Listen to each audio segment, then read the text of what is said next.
So we learned about the relationship on the other side between the central angle and the arc. So if this is 68 degrees right there, I can bump the 68 out right there to be that minor arc right there.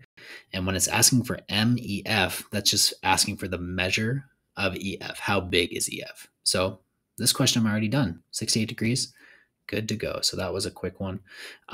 Just for good measure, 45 degrees would be there.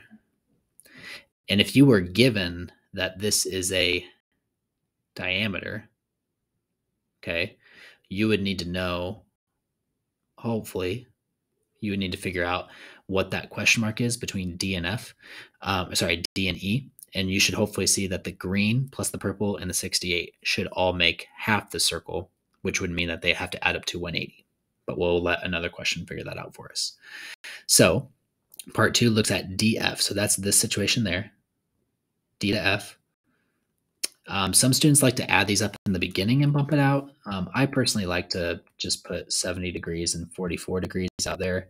And I will just go ahead and add those together right now to get, I think that's 114.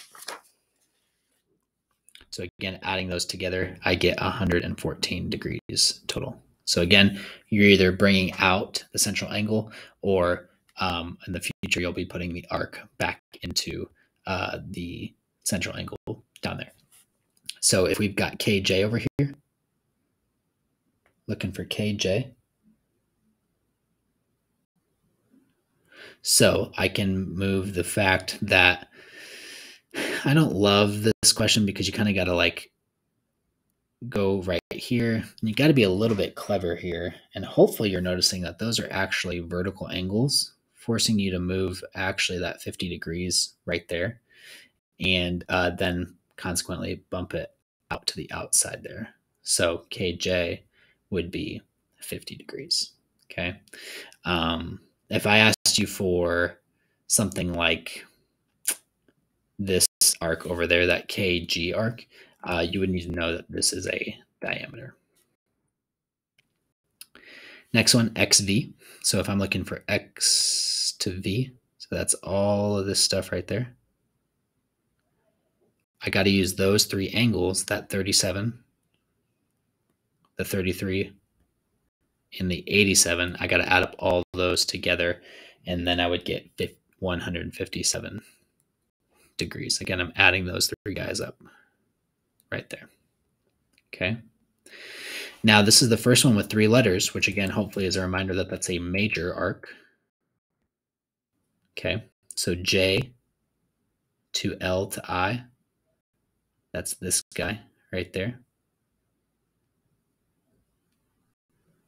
So pretty large on the outside.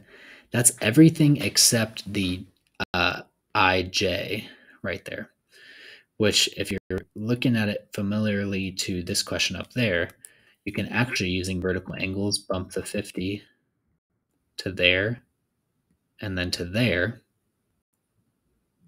And then hopefully you're seeing that the whole purple should be 360 degrees minus that 50 right there, causing you to have 310 degrees total.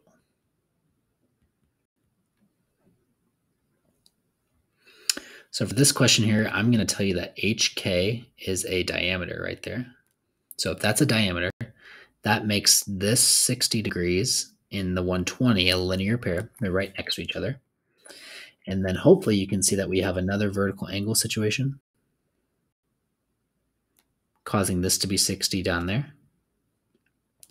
And then if I want to find that little last sliver there, I would have to subtract all those off of 360, or I could subtract those two off of 180.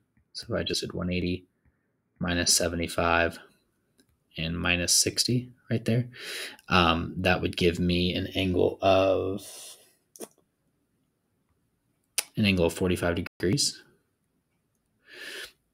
And so if I'm looking for GIK,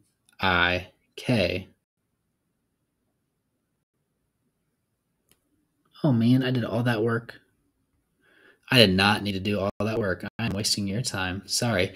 That all would just be 360 minus that 120 that's left. So you could either do that, or you could add up all those 4 guys on the inside to get 240 degrees. So you got options there. Kind of you can do whatever kind of floats your boat there. This is the first one where you're only given things on the outside, and you kind of got to either move them in or out. So to keep this video short, I'm only going to do one more. I'm going to do this middle one down here. That MK is what I'm looking for. So I can actually bump this 78 out here.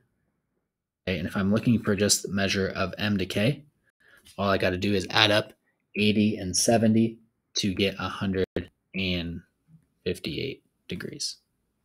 Go ahead and try the last two on your own, and then check with me in class.